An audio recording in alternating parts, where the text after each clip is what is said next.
तो जब 5वें दिन फाइनल रिकमेंडेशन की लिस्ट आती है, डीएसओ लिस्ट लेके आते हाँ जी हैं, सर। जब आपका वहाँ नाम अनाउंस हुआ था तो उस टाइम आपकी क्या फीलिंग्स थी और आपके दिमाग में सबसे पहले क्या क्या चीजें आई? बोला चेस्ट नंबर 6। मैं खड़ा हुआ, मैंने अपना नाम बोला, अपनी डेट ऑफ बर्थ बोली। ठीक है। उसके बाद मैं बाहर गया। बाहर जाते जाते तक उस टाइम तक मुझे रियलाइज ही नहीं हुआ कि हुआ क्या। हेलो, नमस्कार, जय हिंद। कैसे हैं आप सब लोग? तो हमारी सिलेक्शन की इंटरव्यू सीरीज में लवेश शर्मा आज हमारे साथ हैं। हाल ही में पिछले महीने ड्रीमर्स ने एक महीने में ही 34 बच्चों का रिकमेंडेशन किया है। पहले तो मैं ड्रीमर्स की एसएससी टीम को बहुत बहुत बधाई देता हूँ। हमने ये विचार किया कि जो बच्चे एसएसबी की तैयारी कर रहे हैं या डिफेंस फोर्सेस में जाना चाहते हैं, हम उन बच्चों के इंटरव्यूज और पॉडकास्ट आप लोगों को दिखाएं जो सेलेक्ट हो गए। तो आज उन 34 स्टूडेंट्स में से एक लवित शर्मा मेरे साथ हैं। तो लवित, सेलेक्ट होने के बाद कैसा लग रहा है आपको? सबसे पहला सवाल। सर अच्छा लग रहा है काफी। अच्छा। एंड वो ये पेरेंट्स प्राउड फील कर रहे हैं तो उस वजह से काफी अच्छा लग रहा है। तो डिफेंस फोर्सेस में जाने के लिए अभी जैसे बातचीत चली रही थी यहाँ पे, हाँ तो सर। कोई आपकी प्रेरणा थी नहीं, तो फिर कैसे एग्जाम दे लिया? क्या है, थोड़ा सा बताओगे आप? सर वो हुआ ऐसा था, मेरा तो मेन जेई की तरफ फोकस था क्लास ओके। 11 12th में। ठीक है। फिर क्लास 12th में मेरे पापा ने कहा कि तू एक बार एनडीए का एग्जाम दे दे, अगर क्लियर हो जाता है तो अच्छी बात है। ओके। तो उसी में मैंने दे दिया एंड वो क्लियर हो गया। ओके। अब तो क्लियर हुआ आज था। आज सबसे ज्यादा खुश तो फिर आपके फादर ही होंगे। हाँ जी सर, फादर मेरे उसी दिन से काफी ज्यादा खुश है। तो लवे शर्मा हमें बता रहे हैं कि उनका जो मेन टारगेट था वो जेई मेंस या आईआईटी जेई था, और उनके फादर के कहने पे, देखो माँ बाप की बात माननी चाहिए बच्चों को, यहाँ से सिद्ध हो रहा है। और डेफिनेटली आज तो लवे शर्मा आप भी खुश हो गए। हाँ जी सर, अब तो डेफिनेटली खुश जेई हूँ। मेंस हुआ ना हुआ क्या फर्क पड़ता हाँ जी सर, मैं है ना? बहुत खुश हूँ। कंधे पे सितारे लगने वाले। सही तो बात। फादर की बात मान के लवित ने एनडीए का एग्जाम दिया। और मैं इस बच्चे के बारे में एक बात बताना चाहूंगा। जिस दिन ये अपना इंटरव्यू देने के लिए जा रहा था, तो उस दिन भी ये मेरे पास ऑफिस में आया था। और इसने अगले वाला अटेम्प्ट का एनडीए रिटर्न का सितंबर वाला फॉर्म तक नहीं भरा है। तो जब मैंने इससे पूछा कि यार आपने फॉर्म क्यों नहीं डाला नेक्स्ट, तो उसने कहा सर मेरा ऐसी बार सिलेक्शन हो जाएगा। तो कहीं ना कहीं उस टाइम में मुझे लग रहा था कि कहीं ओवर कॉन्फिडेंस ना हो। लेकिन आज मुझे भी बहुत खुशी है कि ये बच्चा पहली बार एसएसबी देने गया और इतना भरोसे के साथ गया कि इसने अपना रिटर्न के साथ साथ फर्स्ट टाइम में ही एसएसबी भी क्रैक कर लिया है। तो एसएसबी के आपके क्या एक्सपीरियंस है, थोड़ा सा आप बताओगे? वहाँ अभी आपके फादर बता रहे थे कि आपकी हम्म। तबीयत भी खराब हो गई थी, तो क्या हाँ सर, पूरा हुआ ये मामला था है? कि जाने से कुछ दिन पहले मेरा थोड़ा फीवर सा आ गया था। एंड उसकी वजह से थोड़ी तबीयत खराब रही थी मेरी ट्रैवल करते टाइम। बट बोर्ड में जाते जाते हो गया था मेरा ठीक। आप सही एंड हो गए थे? हाँ जी, ठीक हो गया मतलब था। ऊपर वाला भी चाह रहा था कि आप ये सेलेक्ट हो मान लीजिए जाओ। सर। तो आपका एसएसबी का क्या पूरा 5 दिन का वहाँ एक्सपीरियंस रहा? हाँ जैसे अभी आपकी सर के साथ चर्चा चल रही थी कि कुछ आपके साइक वाले टेस्ट में भी मिस्टेक्स आई। हाँ मैं सर। पूरा चाहूंगा कि बच्चे बिल्कुल डरे ना। हम्म। और एक आप जैसे बच्चों में से अभी 7 दिन पहले आपकी तरह उसी भीड़ में शामिल था जिसने रिटर्न क्रैक किया है और आज ये सेलेक्ट हो गया है। तो क्या आपकी जर्नी रही, कैसा कैसा वहाँ पे हुआ, हम्म। थोड़ा डिटेल में आप बता पाओगे? सर जो मैंने फील किया है स्क्रीनिंग के टाइम पे, तो वही है कि आपको बेसिकली स्टोरी अच्छी बनानी है एंड ओके। जीडी में पार्टिसिपेट करना है। ठीक। स्टोरी आपकी थोड़ी बहुत ऊपर नीचे रह जाती है, उसमें भी कोई प्रॉब्लम नहीं है। बट ठीक। अगर आप जो जीडी होती है उसमें अच्छे से पार्टिसिपेट करते हैं, अपने पॉइंट्स रखते हैं, तो स्क्रीन इन हो जाएंगे आप। फिर अगर मैं साइक टेस्ट की बात करूं, तो साइक टेस्ट में मेरा परफॉर्मेंस उतना अच्छा नहीं रह पाया था।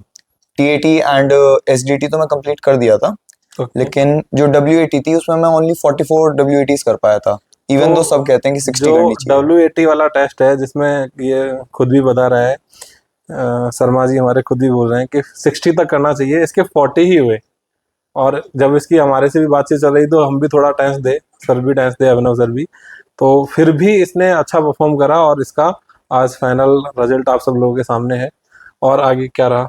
उसके बाद सर एसआरटीज भी मेरी कम हुई थी, ठीक है। 35 हुई थी। सब कहते हैं कि एटलीस्ट 45 तो होनी चाहिए। आप बच्चों के लिए गलत एग्जाम्पल सेट कर रहे हो। नहीं सर, मैं गलत एग्जाम्पल नहीं सेट कर रहा हूँ। मैं बेसिकली ये बताना चाह रहा हूँ कि इवन अगर आपका साइक टेस्ट उतना अच्छा नहीं जाता है, हाँ। तो उसमें डरने की बात नहीं है। आपको कॉन्फिडेंस? कॉन्फिडेंस था मेरे को कि हो सकता है साइक टेस्ट में उतना अच्छा नहीं किया, बाकी जगह मैं इंप्रूव कर जाऊंगा। ठीक है। तो मैं उस माइंडसेट से रहा। उसके बाद मेरा इंटरव्यू भी सेम डे हो गया था। एंड इंटरव्यू वही मेरा ऑलमोस्ट 1 आवर चला था। ओके। इंटरव्यूअर ने मेरी जीके उतनी ज्यादा अच्छी नहीं है। मेरा ठीक है। जनरल नॉलेज एंड डिफेंस का नॉलेज उतना ज्यादा अच्छा नहीं है, क्योंकि मैं डेफिनेटली आप हाँ, क्योंकि मैथ्स मैं बैकग्राउंड से हो। आईआईटी की साइड ज्यादा फोकस था। जी। तो उसी पे मेरे को काफी ज्यादा खींच दिया था इंटरव्यूअर ने। ठीक लाइक है। ऑलमोस्ट 20 मिनट्स तक मेरे को जीके में ही उन्होंने वो क्वेश्चंस पूछे थे, ओके। तो मेरे को वहां पे भी थोड़ा सा रहा कि यार जीके के क्वेश्चंस ज्यादा पूछे, बट आई फील लाइक अगर वो ग्रिल कर रहे हैं तो अच्छा है, ठीक है। क्योंकि अगर वो ग्रिल नहीं कर रहे हैं, अगर वो बस ऐसे ही छोड़ दे रहे हैं, तो हो सकता कहीं ना कहीं वो आपको रिकमेंड नहीं करना चाह रिजेक्ट कर दिया उन्होंने, रिजेक्ट कर ज्यादा रहे हैं। टाइम वेस्ट नहीं करना हाँ, चाह वो रहे। ज्यादा टाइम वेस्ट नहीं करना चाह रहे हैं। ठीक है। तो ये रहा था उसमें।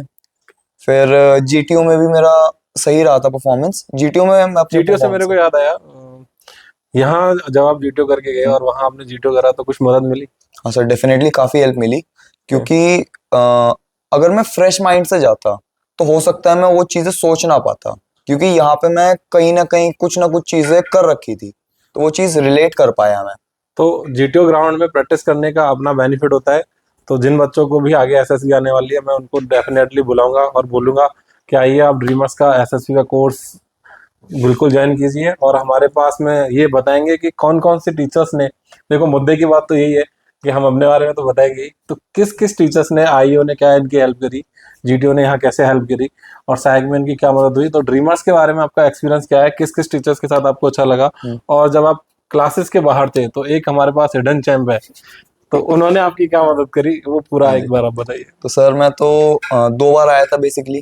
ओके। एक बार तो 14 डेज के लिए मैं पढ़ने आया था, एंड ओके। देन दोबारा 14 डेज के लिए मैं प्रैक्टिस के लिए आया प्रैक्टिस था। करने के लिए आए थे। तो जब मैं पहली बार आया था तो साइक थे मेरे Rohit Mehra sir, okay. And GTO मेरा बाराकोटी सर ने लिया था।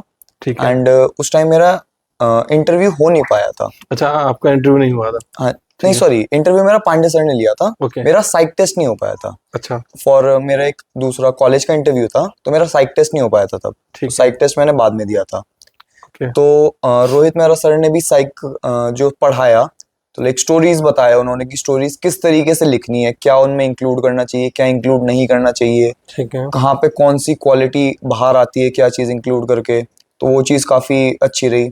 फिर बाराकोटी सर ने जो जीटीओ में हमें बेसिकली उन्होंने ऑन ग्राउंड एक्सपीरियंस दिया, बाराकोटी सर ने सारा। ठीक है। वो एक्सप्लेन बाद में करते थे, कराते पहले थे, तो उस चीज से डेफिनेटली, ताकि हाँ आपका ब्रेन भी वो चेक कर हाँ, सके कि ताकि वो पहले ही चेक कर लें कि हाँ, बच्चा कितना जानता है, उसे क्या समझाना चाहिए। मतलब हाँ, ड्रीमर्स में जो जीटीओ और सहायक हैं वो आपको रट्टू तोता नहीं बना रहे। बहुत सारे कोचिंग इंस्टीट्यूट्स रटा देते हैं कि स्टोरीज ऐसे लिखनी चाहिए, तो यहाँ पे आपका जो ऑर्गेनिक फील है वो आपका निखारा जाता है ड्रीमर्स में। मैं सही कह रहा हूँ? हाँ जी सर, बिल्कुल सहमत हो आप? बिल्कुल सर। ठीक है। तो बहुत अच्छा लगा। कुछ और भी आप बताना चाहोगे अपने बारे में, अपने बारे में बाकी बच्चों के बारे में, कि आपको किस तरह से तैयारी करनी चाहिए? तैयारी के बारे में तो सर मैं यही बताना चाहूंगा कि जब आप एक बार स्क्रीन इन हो गए हो, हाँ। तो उसके बाद आपको टेंशन नहीं लेनी है, चलो, वहां पे मजे करने हैं, क्योंकि अगर नहीं भी होता है तो एक्सपीरियंस है वो एक। मुझे ऐसा लगता है कि इसने सोचा होगा कि नहीं भी सिलेक्शन होगा तो मैं आईआईटी और जेई मेंस की तरफ तो जा ही रहा हूँ, तो इसलिए इसको स्ट्रेस थोड़ी कम रही होगी। हाँ वैसे ये बिल्कुल सही कह रहा है, अगर आप एसएसबी देने जा रहे हो तो स्ट्रेस लेने से आपका कुछ भला तो होने वाला है नहीं, तो स्ट्रेस ना ही लो, क्योंकि अगर आप अपना बेस्ट वहाँ परफॉर्म करोगे तो आपके सेलेक्ट होने के चांसेस बहुत ज्यादा हैं। तो जब 5वें दिन फाइनल रिकमेंडेशन की लिस्ट आती है, डीएसओ लिस्ट लेके आते हाँ जी हैं, सर। जब आपका वहाँ नाम अनाउंस हुआ था तो उस टाइम आपकी क्या फीलिंग्स थी, और आपके दिमाग में सबसे पहले क्या क्या चीजें आई, मैं वो जानना चाहूंगा, क्योंकि एक हैप्पी फीलिंग भी जानना बहुत जरूरी है। सर वो एक्चुअली काफी इंटरेस्टिंग स्टोरी है ये। हाँ। जब डीएसओ सर लेके आए थे लिस्ट, तो पहले उन्होंने हम सबसे पूछा कि भाई तुम ऑर्डर में नाम सुनना चाहोगे कि रैंडमली सुनना चाहोगे। ओके। तो वही है, सब बच्चों ने बोला कि सर आप ऑर्डर में बता दीजिए। अब मेरा चेस्ट नंबर था 6, ओके। तो डीएसओ सर ने पहले बोला चेस्ट नंबर 2, उन्होंने बोला चेस्ट नंबर 3, उन्होंने बोला चेस्ट नंबर 5। ओके। अब वहां पे वो रुक गए। उन्होंने बोला कि ऐसे मुझे मजा नहीं आ रहा है, अब मैं रैंडमली बोलूंगा। Oh no. तो वहां पे मेरी बिल्कुल जान अटक गई ओके। कि एक नंबर और बोल देते। फिर उन्होंने रैंडमली नंबर्स बोलने शुरू किए, कहीं 38, कहीं 36, कहीं 29। ऐसे करते करते करते करते धीरे धीरे बच्चे बाहर जाने लगे। ओके। एंड में जाके फिर कहीं बीच में जाके उन्होंने बोला चेस्ट नंबर 6। मैं खड़ा हुआ, मैंने अपना नाम बोला, अपनी डेट ऑफ बर्थ बोली। ठीक है। उसके बाद मैं बाहर गया। बाहर जाते जाते तक, उस टाइम तक मुझे रियलाइज ही नहीं हुआ कि हुआ क्या। अच्छा, आपको पता ही नहीं चला? हाँ, वो रजिस्टर नहीं हो पाई वो चीज माइंड में कि क्या हो गया है। ठीक है। जब मैं बाहर पहुंचा, मैं लगेज ले रहा था अपना, मुझे 1-2 बच्चे बाहर मिले, हम लोगों ने एक दूसरे को कॉन्ग्रेचुलेट किया, तब मेरे दिमाग में धीरे धीरे रजिस्टर हुआ कि क्या हुआ है अभी। अच्छा, आप सेलेक्ट हो गए हो? हाँ, मैं सिलेक्ट हो गया हूँ। ओके। वो चीज धीरे धीरे माइंड में रजिस्टर हुई। मतलब एकदम आपको शौक लग गया, ऐसा हाँ, कह सकते हैं? ये कह सकते हो कि शॉक हुआ। मतलब खुशी में भी शौक लग जाता है। हाँ। तो एक सवाल और है मेरा बहुत इंपॉर्टेंट आपसे, आप हम्म, विशाखापट्टनम बोर्ड में थे, जी सर। तो आपके बैच में कितने स्टूडेंट सेलेक्ट हुए थे? क्योंकि जनरली सुनते हैं कि बहुत कम बच्चों को एसएसबी में लेते हैं, आपके बैच में कितने बच्चे सेलेक्ट हुए? सर मेरे बैच में रिपोर्टिंग कितने बच्चे थे? 85 की रिपोर्टिंग थी, ठीक है, उसमें से 40 बच्चे स्क्रीन इन हुए थे। ओके, एंड मतलब 45 तो हाँ जी, पहले दिन 45 डे 1 पे आउट हो गए थे। बाय, हाँ जी। ठीक एंड है। उसके बाद जो 40 थे उनमें से कॉन्फ्रेंस इन हुए, रिकमेंड हुए 21 बच्चे। 21 स्टूडेंट रिकमेंड हुए, ये बहुत हाँ। बड़ी बात है किसी बोर्ड से 21 बच्चे रिकमेंड होना। मेरा एक सवाल और है आपसे, जैसे कि आपने अभी इंटरव्यू स्टार्ट हुआ तो बताया था कि आपका इंटरेस्ट जेई मेंस की तरफ था या हाँ जी सर। आईआईटी की तरफ था, और आपके फादर ने बोल दिया, हम्म, तो आपका इंटरेस्ट कैसे जागा? क्योंकि देखो, डेफिनेटली इंडियन आर्म फोर्स को ऐसे लोग तो नहीं चाहिए जिन्हें वहां जाना ही नहीं है, तो कहीं ना कहीं आपका इंटरेस्ट तो उन्हें शो हुआ होगा, तभी हाँ जी आप सर। रिकमेंड यहाँ पे हुए हो। तो मैं जानना चाहता हूँ कि फिर आप कैसे उस तरफ मोटिवेट हुए, कैसे आपका इंटरेस्ट जागा? सर बेसिकली वही हुआ था कि पापा ने कहा था कि एग्जाम दे दे तू, तो हाँ, मैंने एग्जाम दिया। अब ठीक है, एग्जाम देने के बाद जब वो क्लियर हो गया, तो रिटन एग्जाम। रिटन एग्जाम जब मेरा क्लियर हुआ, हम्म, तो एसएसबी की तैयारी करनी थी। तो वही एसएसबी की तैयारी करने के लिए मैं ढूंढ रहा था कि कहाँ कोचिंग में जा सकता हूँ। अच्छा, तो वही पापा ने देहरादून में 3-4 कोचिंग देखी, एक दो लखनऊ में देखी, नोएडा में देखी, तो एंड में जाके उन्होंने कहा कि ड्रीमर्स में चला जाए। ठीक है। अब मैं जब मैं आपको बीच में रोक रहा हूँ, हाँ जी। मैं ये दावे के साथ कह सकता हूँ कि पूरे देश में डिफेंस की तैयारी के लिए देहरादून फेमस है, और देहरादून में हमारा ड्रीमर्स फेमस है। मतलब बिल्कुल इसमें कोई प्राउड करने वाली बात है ये कि ड्रीमर्स ने एक महीने में 34 सिलेक्शन दिए।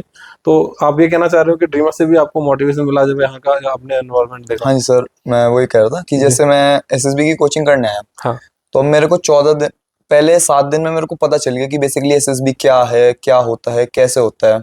एंड जब शाम को अभिनव सर वगैरह की क्लास होती थी, हम्म, तो वो शाम को पढ़ाते थे कि सारे टॉपिक्स के बारे में बताते थे। डिफेंस में क्या होता है, कौन सी जनरल नॉलेज के क्वेश्चंस होते हैं, वो एक्स्ट्रा चीजें कहते थे कि तुम ये करके आना, ये करके आना। तो कुछ रिसर्च अपनी तरफ से करी। तो बेसिकली जब मैं एसएसबी की तैयारी कर रहा था, हम्म। तभी मेरा डिफेंस की तरफ इंटरेस्ट डेवलप हो गया। ओके, तो आपको अच्छा लगा हाँ जी डिफेंस सर। फोर्सेज में आने के लिए। एक बहुत मजेदार घटना और अभी मुझे पता चली है शर्मा जी के बारे में। अ, शर्मा जी, आपने नेवी सेलेक्ट क्यों किया? सर हुआ कुछ ऐसा, हाँ, मैं जाना चाह रहा था एयरफोर्स में। आपका जो हाँ, फोकस था वो एयरफोर्स में जाने का था? मेरा एयरफोर्स में जाने का था। जी, पापा मुझे भेजना चाह रहे थे आर्मी में। ओके, बट जब मैं यूपीएससी का फॉर्म भर रहा था, ओके, तब उसमें प्रेफरेंस कुछ ऐसे होती है कि आपको 1 2 3 4 अलॉट करना होता है। ठीक है, अब जब मैं और पापा बैठ के फॉर्म भर रहे थे, तो हमारे दिमाग में यह है कि जिसे हम 4 दे रहे हैं, उसकी सबसे ज्यादा प्रेफरेंस है। ओके, तो हमने 4 रख दिया आर्मी को, ओके, 3 रख दिया एयरफोर्स को, 2 हमने रख दिया नेवी को, एंड 1 रख दिया नेवल एकेडमी को। तो बिल्कुल ही उल्टी हो गई हमारी स्क्रिप्ट। ओके, तो तो ये इस भी वजह से एक मेरा नेवी में हुआ। इसके साथ बड़े कमाल की घटना है। और ये अब अभी मेरी से बात चल रही थी कि अब आप नेवी में जाओगे या चेंज कर दोगे, क्योंकि वहां जाके भी आप चेंज कर सकते हो। तो अभी शर्मा जी का कहना है कि अब हम नेवी में ही जाएंगे। हाँ सर, अब वही है कि नेवी के बारे में पढ़ लिया तो उस साइड इंटरेस्ट हो गया है। ये भी सही है। एयरफोर्स में तो इंटरेस्ट इसलिए था कि अब तक मुझे कुछ पता नहीं था, एंड एयरफोर्स की वो शो वाली होती है थोड़ी सी ब्रांच। बिल्कुल। तो इससे इतनी देर तक बात करके मुझे एक बात और समझ आई है कि ये बच्चा डेफिनेटली एक गॉड गिफ्टेड बच्चा है, कि बस जिस चीज में लग गया उसमें इंटरेस्ट पैदा कर लिया और बहुत जल्दी सफलता तक पहुंच गया। तो मैं सल्यूट करना चाहूंगा इसके माँ बाप को और इसके सारे टीचर्स को। जहां तक भी इसने पढ़ाई स्टार्ट की है, ऐसा नहीं कि सिर्फ मैं ड्रीमर्स की बात कर रहा हूँ, जहां भी इसने पढ़ाई स्टार्ट की है तो इसको बहुत अच्छे संस्कार मिले हुए हैं कि इतनी जल्दी किसी चीज में इंटरेस्ट डेवलप कर लेना और तुरंत उसमें सफलता हासिल कर लेना, ये बहुत आसान नहीं है। तो बस ये है हमारा सहारनपुर का शेर, जिसने पूरे सहारनपुर को और डेफिनेटली अपने मदर फादर को और हम टीचर्स को गौरवान्वित किया है। बच्चों, अगर आप मेरे मतलब अभी 34 से ज्यादा इंटरव्यूज यहाँ आने वाले हैं, अगर आपके कुछ पर्टिकुलर क्वेश्चन है तो इस वीडियो पे आप कमेंट करके पूछ सकते हो। तो चलिए मिलते हैं नेक्स्ट वीडियो में। धन्यवाद।